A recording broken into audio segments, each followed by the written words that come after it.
Okay, Daddy, this is an interview with you just to find out more about your past because I find your growing up years very interesting. Every story you've ever told me has always been exciting, and I just want to delve more into your memories.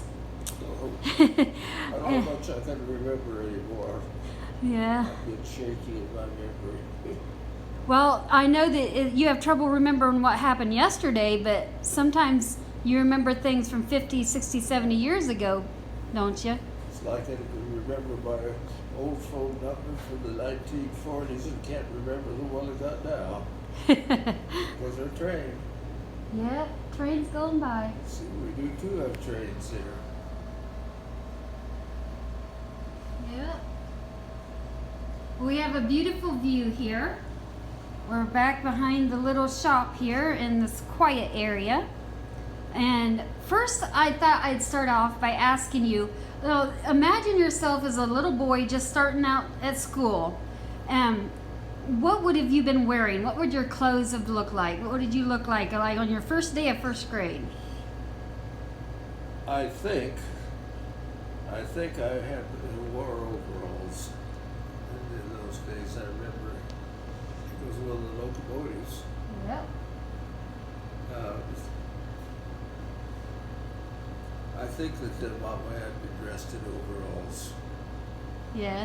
It would have been like a white shirt underneath and black shoes. Oh, I thought it was white. Yeah. I just don't even remember the shirt business. Yeah. So, and what the little girls had long dresses and petticoats and. Yeah, those Yeah. Yeah. Did you get lunch at school or did your mother pack for you? As a rule, I carried my lunch. It cost a dime to get lunch at school, and so once in a while I'd take 10 cents and get my lunch at school. What would your mother fix for you? Put in your what is it, a bag or a box or? Oh, I had a lunchbox. I had a metal one or? I can remember it was a little oval-shaped green thing with a handle on it. I think that's what it was. Okay. And maybe peanut butter and jelly sandwich, or I love peanut butter and pickles.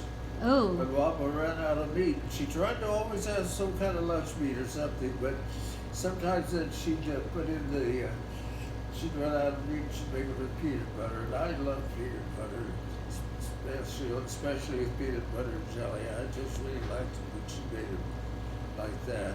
Would she send you something to drink too, or Yeah. vegetable or anything? Yeah, I had a thermos bottle. Yeah. They called. Yeah. Like when you was home, I know you lived on a farm.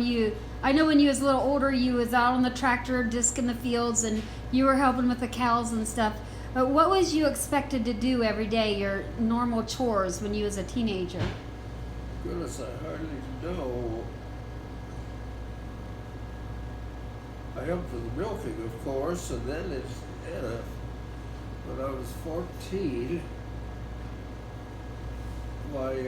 then I got a job with old Mr. Halley. He had a few cows, and I did his milking for him. Yeah. And kind of looked after his cows, and I worked for him for over 4 years. Yeah. I know, I've heard lots of your stories about the cows and interesting things that's happened. Yeah, old Mr. Halley was a high school, he had been a high school principal, I think, and but he was we kind of felt like he was a little bit overeducated. He'd come up with some of the funniest ideas and things. Yeah. Now, on your leisure time, when you had time to yourself, did you have hobbies or things that you enjoyed doing? Back to Mr. Halley, I remember, for instance, he wanted me to work on his garden tractor. He thought it had an air gap in the electric system. Well, it didn't take long for me to find out his air gap.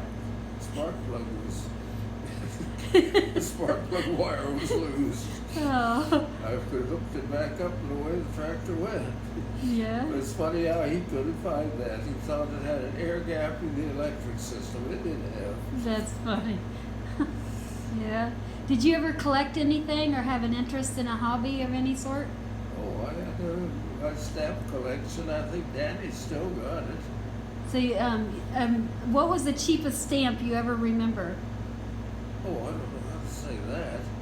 I can still remember when the U.S. Postal Service had half-cent stamps. Wow. And at that time, for greeting cards, if you didn't seal them and just tucked the flap in and didn't have any message outside of a greeting,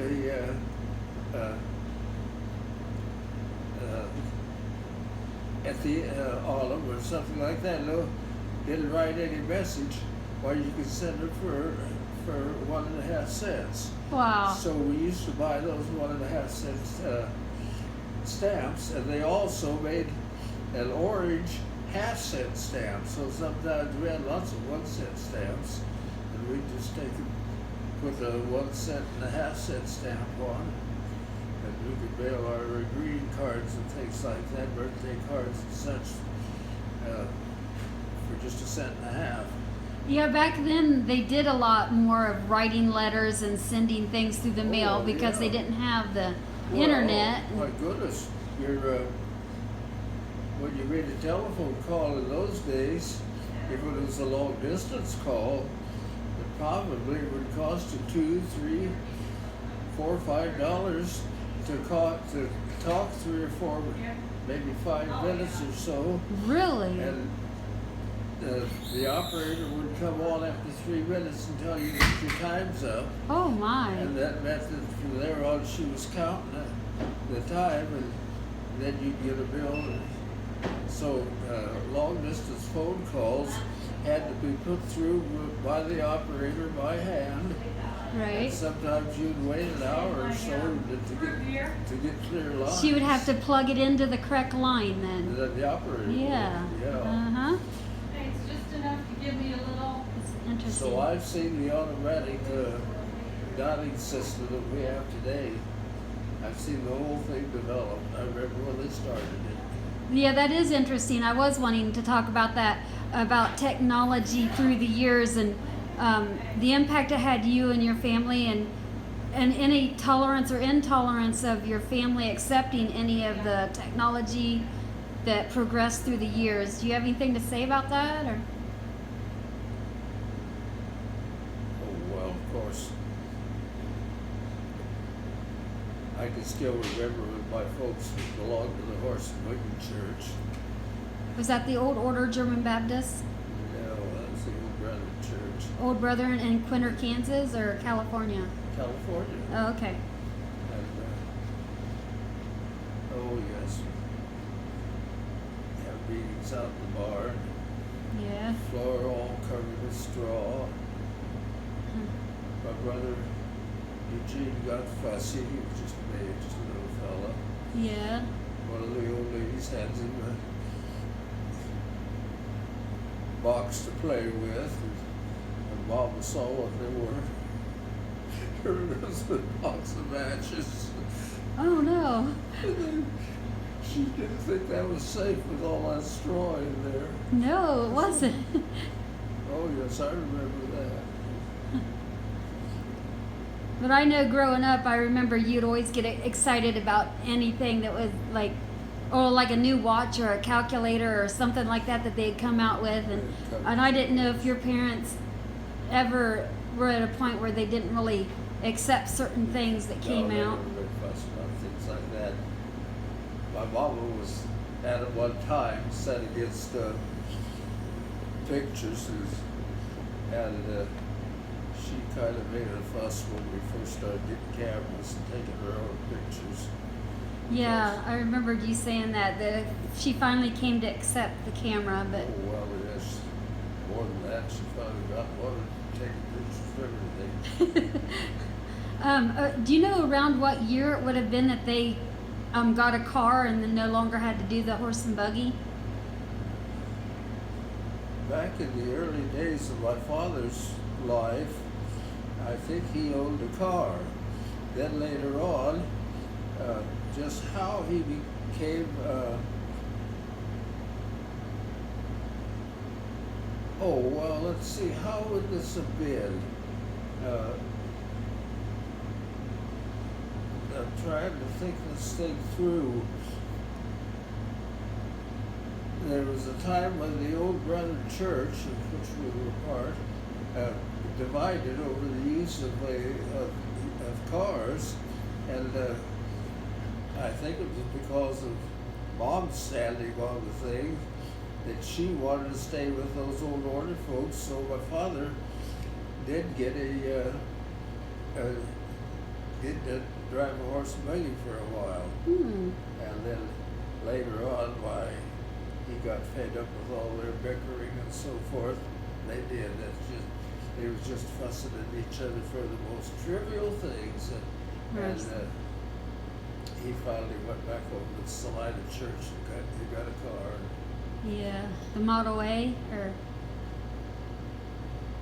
I don't know what that first one would have been. I can kind of remember when he got the 1936 Plymouth 7-passenger car, but that was not his first one. He had another one ahead of that, and that's before my. The first thing about cars is he asked me to go along with him. I went to Papa lots of places, and we drove up to Stockton, and there he got this green car, and we had that for years. That 7-passenger Plymouth car. Did you, when you was young, did you travel a lot? Go on a lot of trips like you did with us when we were kids? With your dad? Or? We went on some trips, but I think that my folks weren't beyond traveling. We made the trip in 1938, and I'd been 8 years old. We made the trip from California, where we lived in California, to Quinter, Kansas. And because that's where Papa was from. Right. And he wanted to visit the folks, find his old home place, and he lived in Colorado, right across the line. Oh, nice. So I remember being at those places.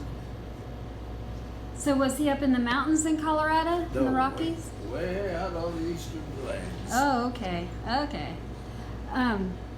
So I was just wondering, where you got your love for taking trips, because we took so many trips, and your love of nature. Yeah. Where did you get that, or do you think it was always ingrained in you, or was there like an outward influence? That was natural with me. It just grew on me. I don't know where it came from. Yeah. Of course, Papa wasn't beyond travel, but he loved his trips.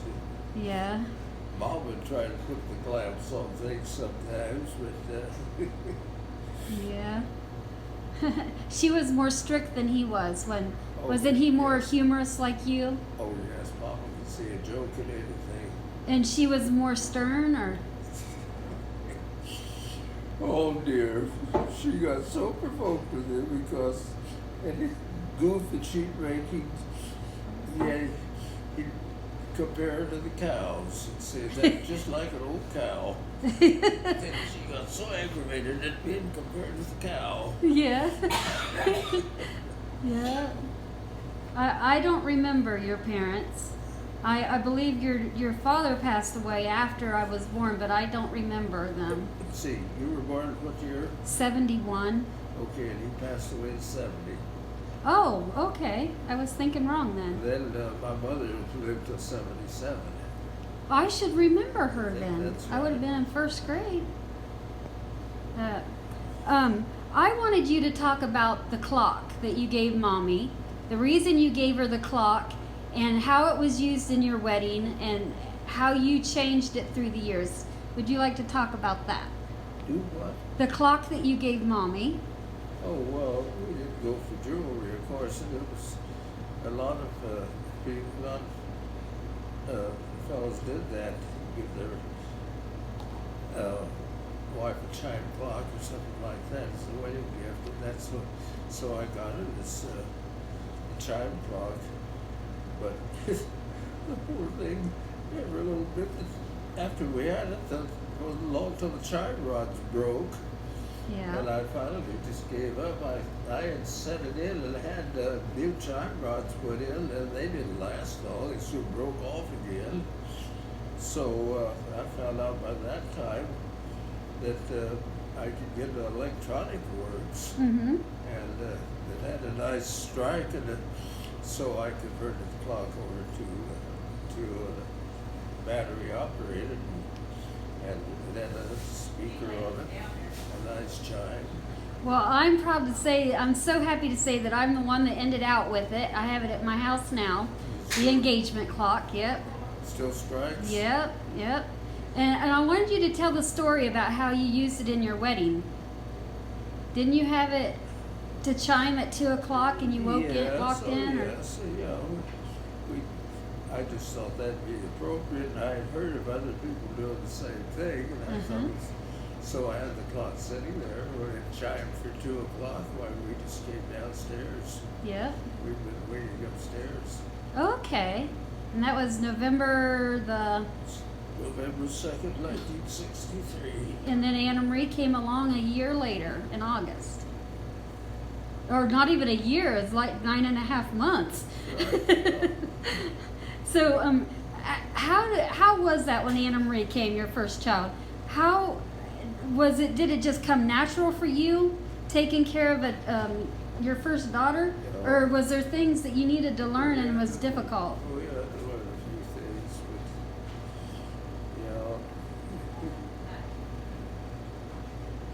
but oh yes, of course, we always have to learn a few things. So was it always your dream to have a big family? We figured on that, yeah. Yeah. Did you have any dreams when you was a little boy that you remember having and they changed or stayed the same through the years that came true or didn't? You know, I thought about it afterwards. When I was little, I used to think about when I got married. I was going to have a little girl, and her name was Anna. And later on, when we named Anna Marie, I never even thought of that. Huh. Yeah? It's sure funny the way things work out. Yeah. Of course, the thing was that some other folks had Anna Marie, and I liked the name so well. That was the reason I picked it out. The combination, I didn't think of it by itself. Yeah. I remember you saying that you had to get up the courage to call Mommy to take her out that first time.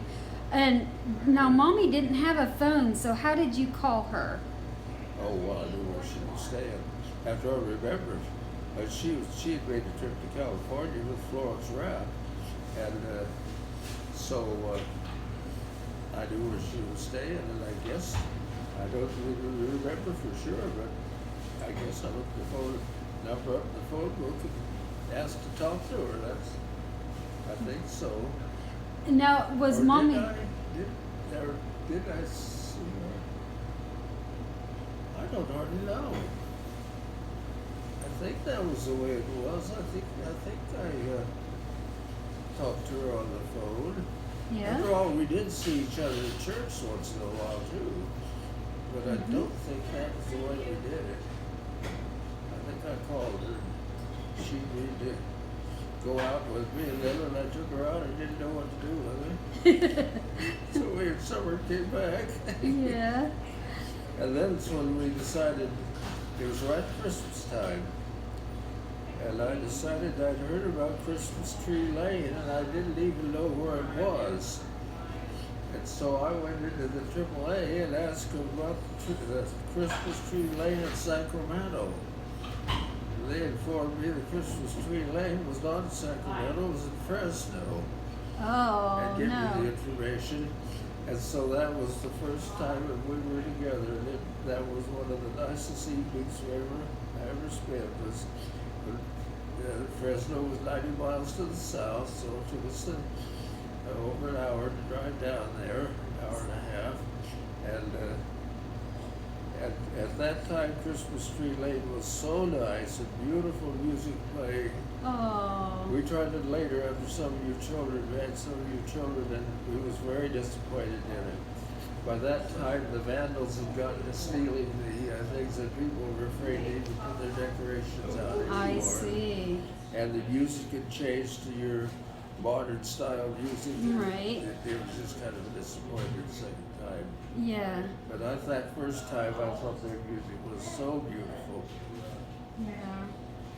Now, I know that when you was born, it took 4 minutes to get you breathing, and it was quite a deal, and that you didn't cry until you got spanked. But were you ever in a situation where you felt in danger or fear for your life any other time? Oh, I didn't care whether I lived or whether I didn't. I mean, were there any instances in your past where you felt like your life was in danger? Or No, I don't think that.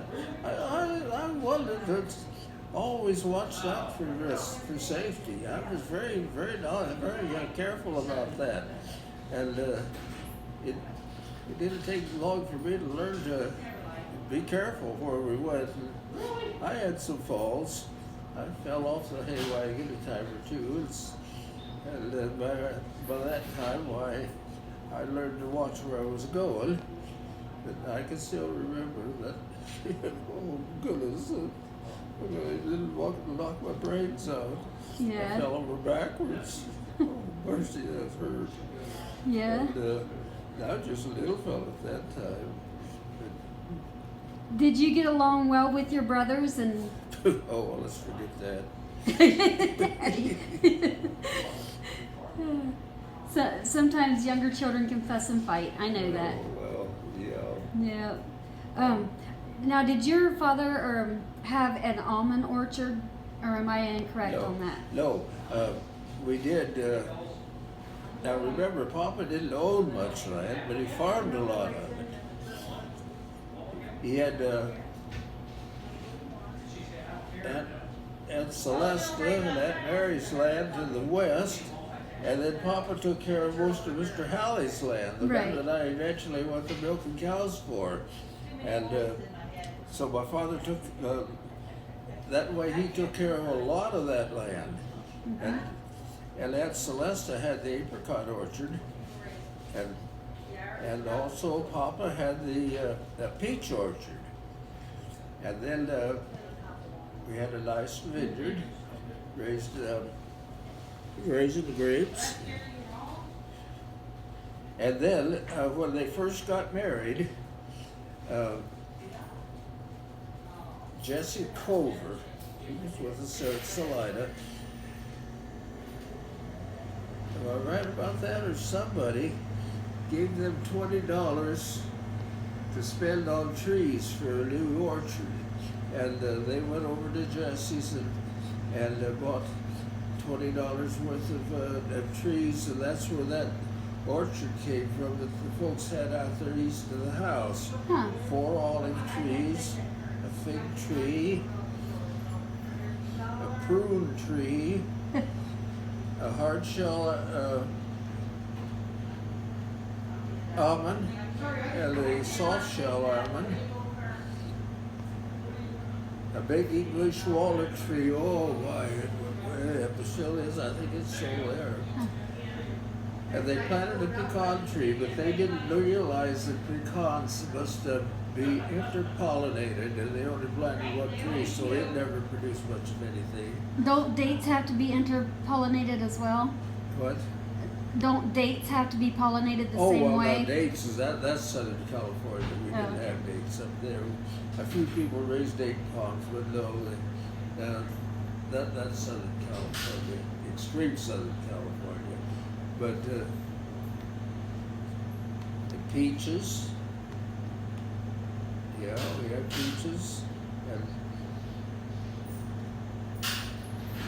White Heath peach, I'm trying to think. My folks, I think Mom was responsible for a lot of that. Remember, they got married in 1925, and I didn't come along till 1930. So during that time, I think they were getting their place, and I think my mother was largely responsible for all the trees and things we had. We had a fig tree in the yard there, and she had a nice patch of daylilies. Oh, how those would bloom, and other things like that. She had a pepper tree in the front yard. It finally froze out. It couldn't stand it. It gets too cold up there. I've never heard of a pepper tree. Oh yeah, they're not very big, and the little peppercorns grow on them, and then that's what you grind up and you put it on your eggs. Wow. That's your black pepper. It's far down in Southern California where pepper trees are very common. Okay. But Mama tried it, but it didn't work too well. She planted several orange trees, and they froze back. Yeah. But the one in the yard was a navel orange with big oranges. And that one must have had enough protection there up close to the house. And boy, oh, the big oranges that we would get off of that tree. What about a lemon tree? I've heard that they put off a very pretty scent when they bloom. How you doing? We didn't have a lemon tree. Okay. Well, we've been talking for 26 minutes, so I'm going to wrap this video up. But I was wanting to know, is there any scripture verse or a song or anything that you wanted to end this video off on a good note, or to say to anybody?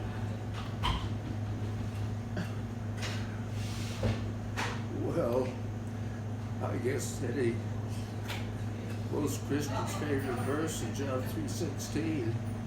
God so loved the world that he gave his only begotten Son.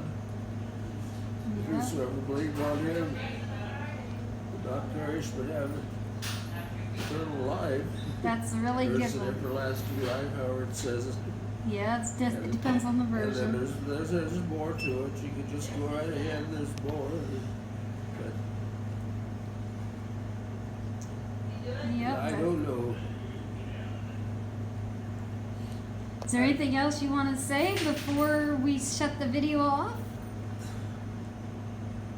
Oh, I don't think so. As far as a favorite song, oh my goodness. We have a lot of hymns and tunes that aren't very well known, and yet they're very familiar to us. But I imagine that Amazing Grace would be my favorite hymn. And then the way we are with that's a common meter, and there's of course lots of common meters. But I know when I'm choosing a tune, quite often if it's a common meter, I'll sing other hymns to the same tune. Yeah. Yeah. One of my favorite songs is When He Cometh. Oh yes, When He Cometh. And that's the first one I ever learned on my harmonica. To this day, it's the one that I can play the best because it's my favorite. All right, well, thank you, Daddy, for sharing. It's always interesting to talk to you. And I find you very interesting. So. Oh, goodness. We're going to say goodbye now. So. Goodbye.